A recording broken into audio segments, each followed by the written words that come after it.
Good morning, class. So yesterday what we discussed is this poetry. We discussed the background, and in that background we come to the knowledge that this poetry is about the incompetence of a human being to make decisions in favor of nature. We talked that it was the early 19th century when the photovoltaic effect was discovered. It was the same century during the 1880s when we started using fossil fuel, coal, to produce the electricity. Here what we did is we never decided in favor of nature, rather we decided in favor of machines. We decided with the economical concern at the center rather than the ecological concern. So this decision of mankind made in favor of machine is portrayed in our poetry. Not only this decision of mankind, rather also the confrontation between the machine and the nature is also presented in the poetry. Now the steels and the concretes stopping the mighty Yangtze or the Colorado River, they are the machines aiming at the heart of nature. Either it be the drills of BHP or its excavators and trucks rolling on. These are all the machines aiming against the nature. This nature is what is our emotion. We don't like to see the dead rivers. That hurts our heart. But we never have decided in favor of nature. We have always decided in favor of machines. Mahogany wood is used in Trump's plane. See, the tree is killed just to ornate the aeroplane, a machine. What is this? This is our favor for the machines. Now, this decision of mankind in favor of machines, in alignment of machines, and the confrontation between machine and the nature is presented in the poetry. How this happens is, if we look into the poetry, what we see is, there is a driver. This driver is driving his car in the dark on the narrow mountain road. And in this road, while he was driving, we talked, the road is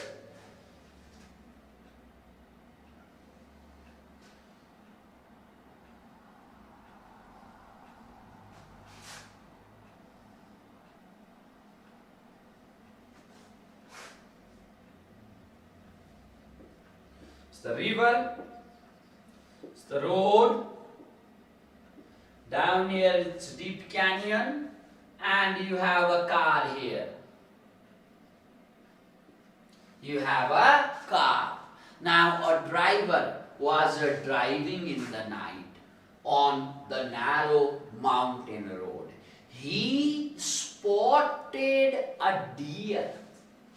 He spotted a dead deer. He spotted a dead deer doe on the road. And now what he thought is, this deer makes road prone to accident. Now any driver in this night, in this dark, comes and spots the deer suddenly. On the sudden spotting of the deer, if driver swerves the car, there is a probability to fall down into the canyon. There is the probability for the accident. This might cause an accident. Now thinking this driver gets down his car and lit by the tail light.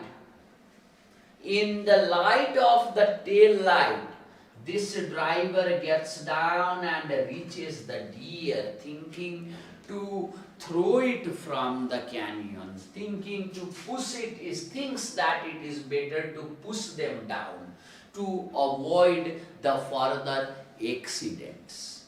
Now thinking that he gets down and starts pulling the deer so that he can throw it, he can push it down the canyon into the river and save other cars and play for the safety of other cars.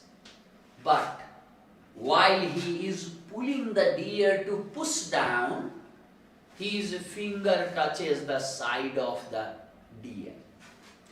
There he comes to realize the belly is swollen and the side is warm. The deer has stiffened. Deer is cold, dead, probably by the preceding car, by the car that went before him, by any vehicle that was before him. But the deer is cold, but the belly is still warm. He comes to realize that while he is dragging the deer to push it down, and this makes him realize that inside the belly of this deer is a living fawn. There is a living life inside that belly. A fetus is there, and this is waiting to come out into this world. The baby inside the belly hasn't died. It was there waiting to come out. It was still alive.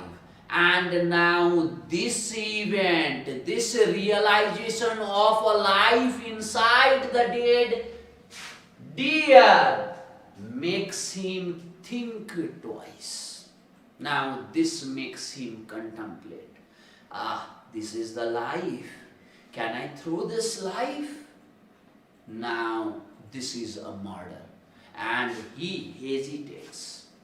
Says it's a life. That life is waiting there. How can I throw this deer down there?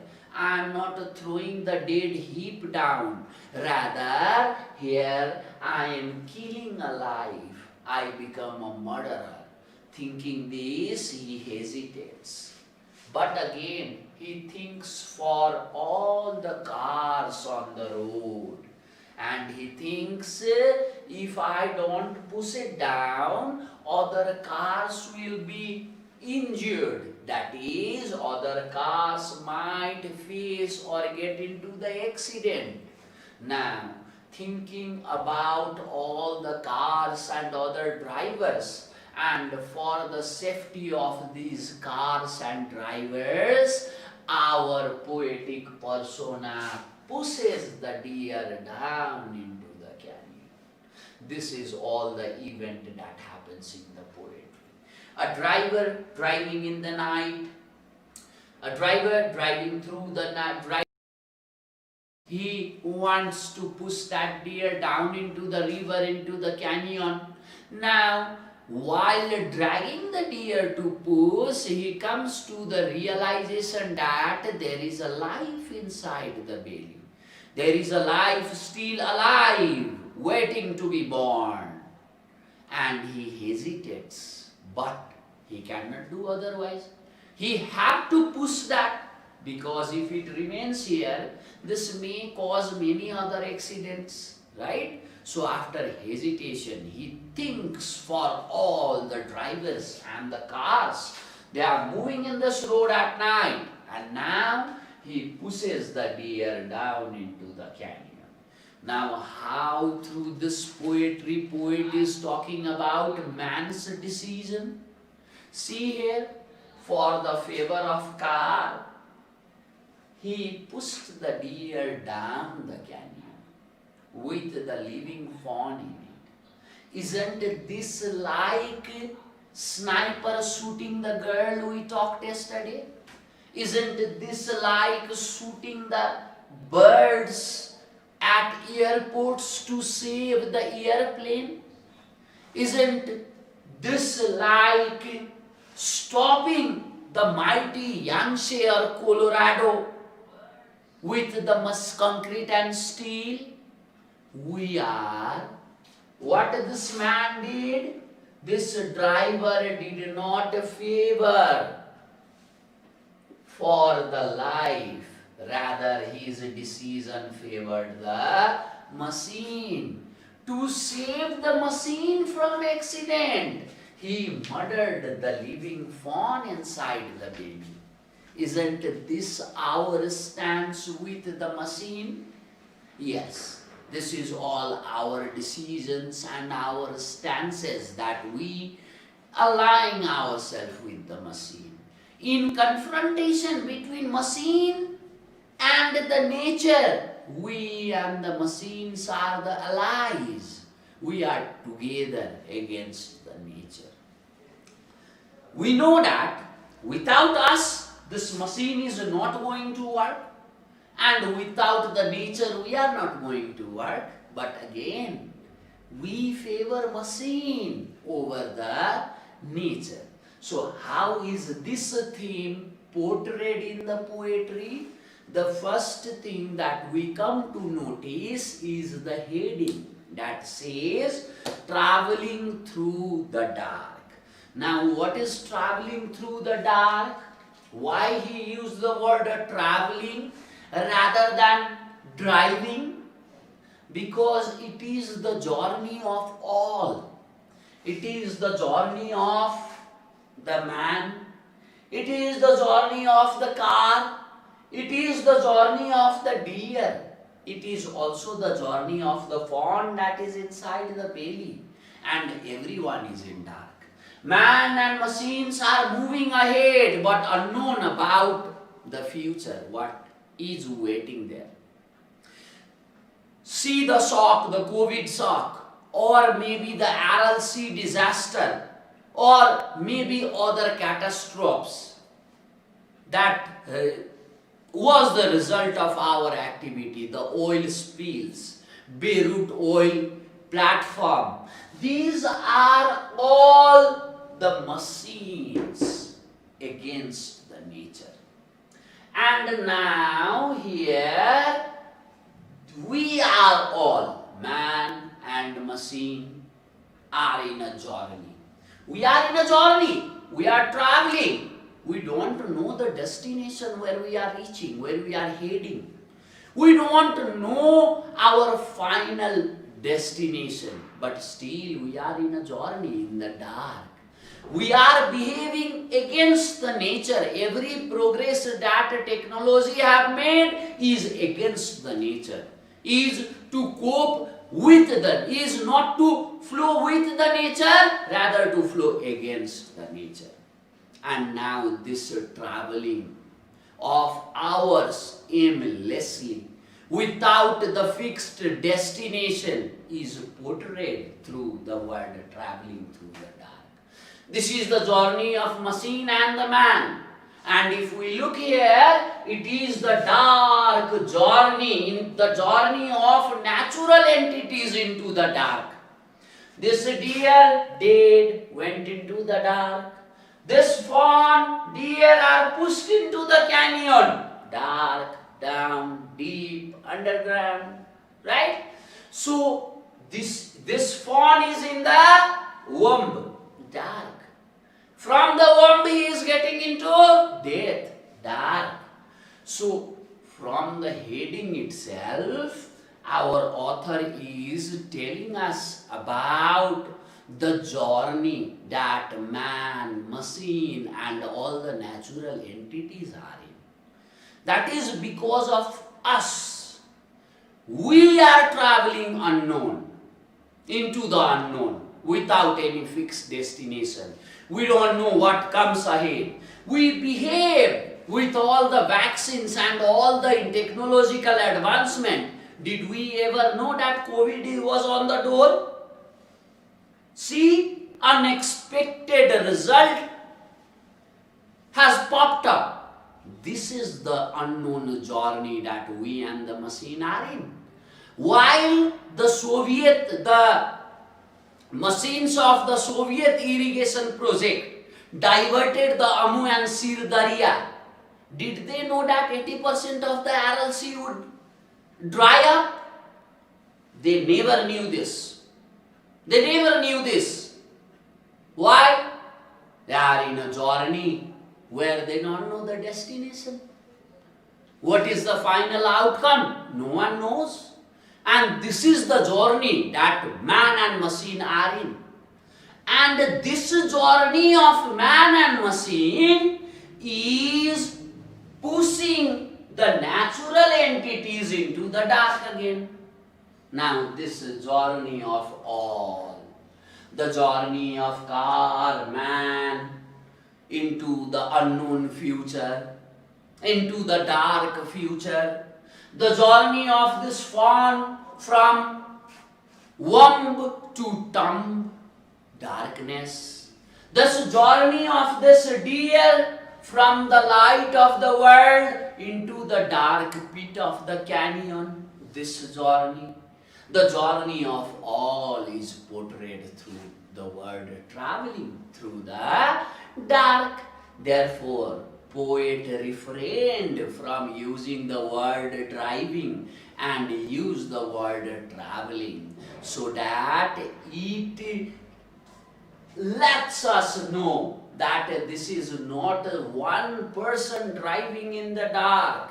Rather, this is the whole humanity with the machines moving into the dark, heading into the unknown future. And this is also the journey of natural entities into the dark pit that we are throwing them.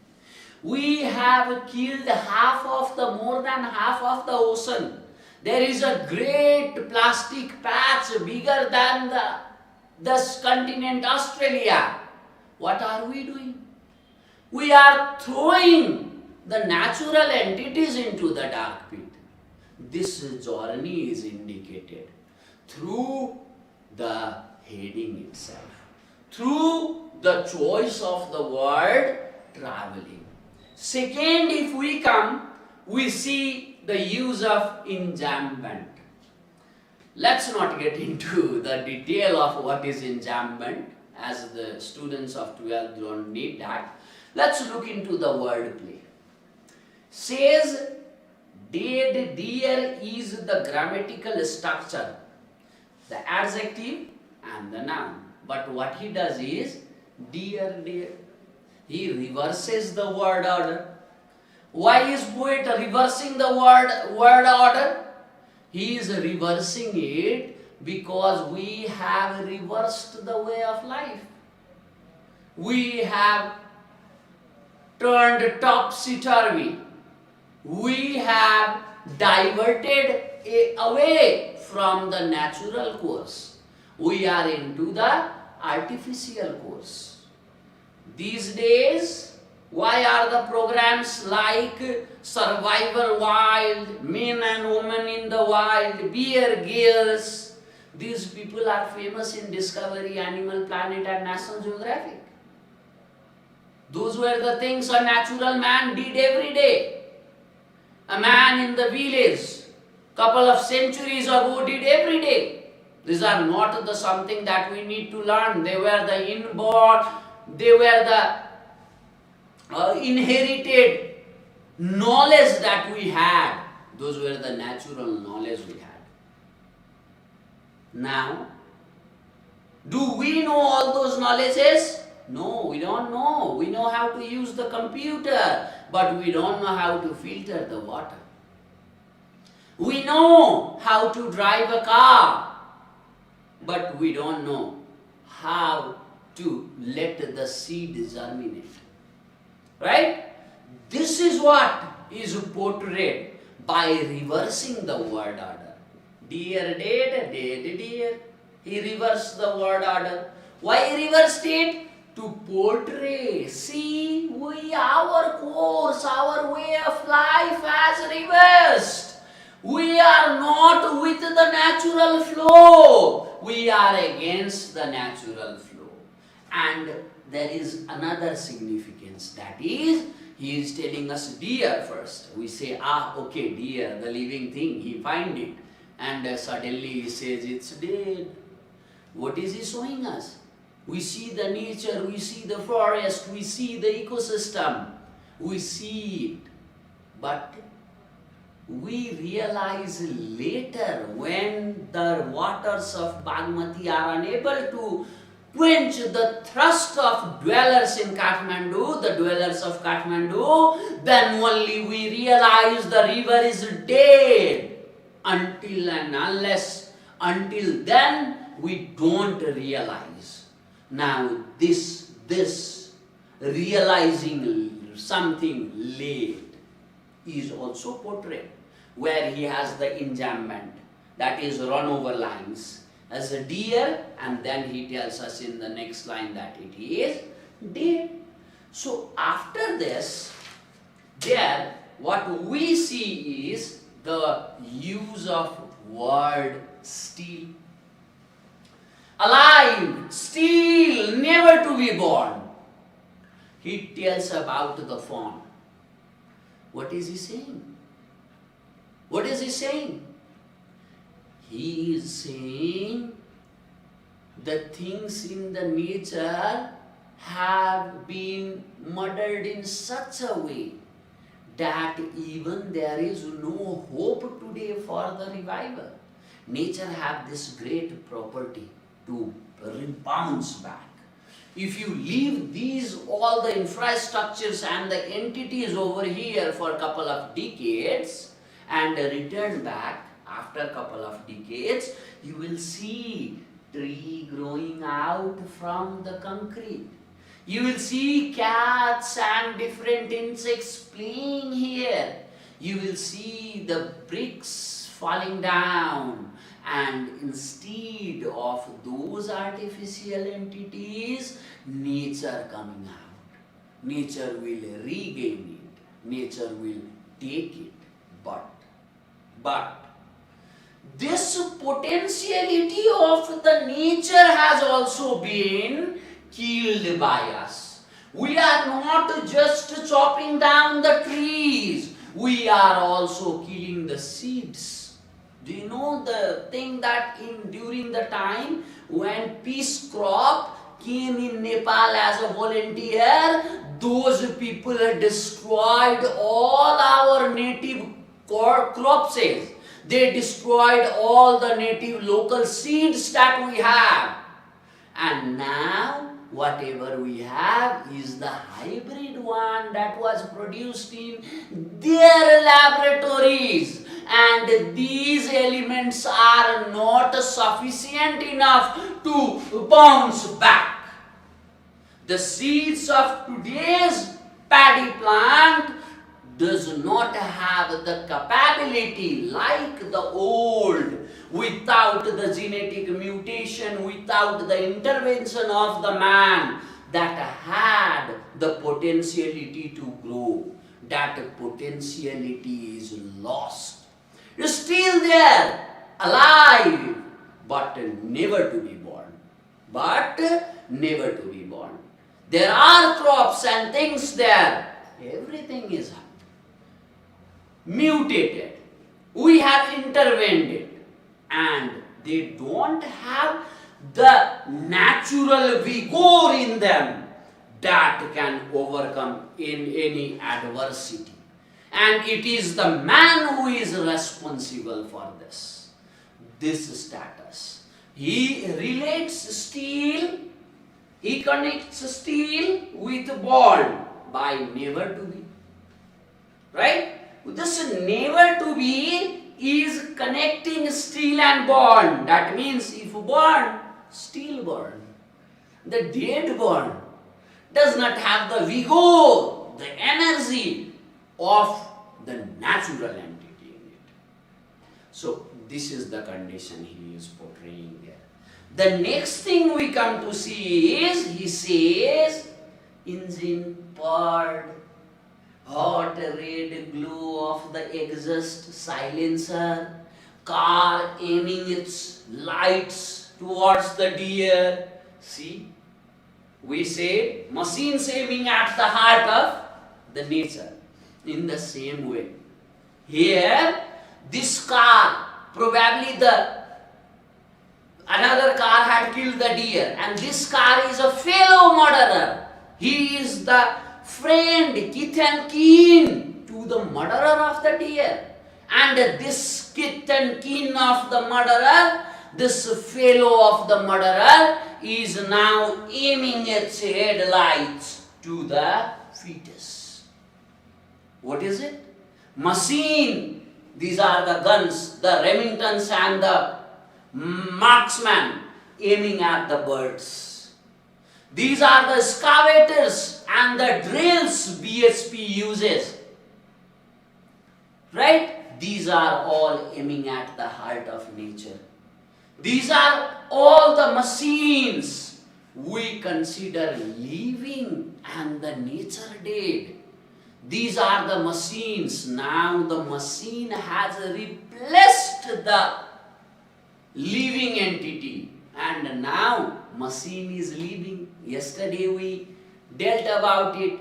Saudi Arabia admiring Sophia without the burqa or hijab more than the girls of their own country. They don't allow their girls to remove the hijab or burqa on the street, but the humanoid machine Sophia walks there with the miniskirt without the burqa or hijab. See this fascination with the machine? Now the machines are leaving. The machines are leaving and the nature is dead. Purr, engine is purring. Red hot glow of the exhaust. Aiming to the living entity, right? So this is the condition that we are in. For us, machines are the things that are more valuable. And now machines have been the living entities, have superseded the living entities and are now more valuable. This deer is not much valuable. Now we see this thing from another word used. First he says heap. Heap? Is this a heap? Is this a heap, a rubble? Is this a garbage of the non-living entities? No, this is the dead body of the living entity. But what our poetic persona says, heap. See here? We see the nature as insignificant. Tigers and the rhinos of the Royal Chitwan National Park, they are of no use to the farmers there. They see it as a trouble. They see it as an obstacle to their progress. They don't realize that we have encroached into their territory. Rather, what we see, a man-eater tiger from Bardia should have to be eradicated, should have to be killed. Killed by the 303 rifle, the old Second World War rifle that our police and army uses. Right? So, they want it to be killed by the machine. Isn't this the status portrayed here? Machine victorious over the nature through the man. So, there what are we seeing that rhino and tiger as? Insignificant heap of bones and flesh, nothing else. We don't consider, we don't think that man-eater tiger gets has been old and now he or she cannot hunt. And we, the feeble animal, if we are left into the wild without our machines, a cat is able to kill us. Right? But with the machines, we kill the tiger. See, we see tiger as a heap of bones and flesh, not significant. Just something there that needs to be thrown, that needs to be pushed aside. So our poetic persona is also seeing this dead deer as a heap first. Then he realizes, this is not the dead deer, recent killing. Then he realizes, no, this is the recent killing, it was alive and now it is dead and I see it as a heap. Then he again says, talks about the fawn and now he comes to the realization. like that happened in the Aral Sea. Yes, we have the realization. We had the realization when CFC deplicated the ozone layer. We had the realization when the oceans died. We had the realizations when the landslides and flood became rampant in the country. But still, we are not behaving according to the emotional urge, according to the words that our heart says. Rather, we are behaving from the mind. We are behaving for the efficiency. We are behaving for the machinery. So here, like the man decides to push this deer, we mankind have pushed the nature aside. Since if you remember yesterday I told you, in the early 19th century, we knew how to produce electricity from the solar energy, the more clean, green and sustainable way of harnessing electricity. But we preferred to use fossil fuel. In 1880s, we burned coal to produce electricity. Why? Why did not we move with the natural, sustainable, eco-friendly way? Why we were with the artificial, mechanical, the ways in which machines are good? Why are we with that? See? We are in these two modes of life. We are not with the mode that is emotional. We are with the mode that is efficient. Money matters. If it can generate you the profit, kill the nature, that doesn't matter. To lay the railway tracks, you chopped off the trees in Manchuria, in India, and even our Charkose Jhadi. You chopped off all our Charkose Jhadi from this Narayani, Bagmati say to the Kosi to make the way for East to West highway. This corridor from Mungling to Kathmandu was a green corridor, a gorge where the river flows. We did not save it. We made a road there. We killed all the natural entities. See, how are we behaving? We are behaving against the nature in alliance with the machines. And this condition of man, this decision of man is being portrayed through our writing, where the car is a living entity, where car seems to live and replace the deer, where car is important, automobiles are important, but the life is not important. Where we decide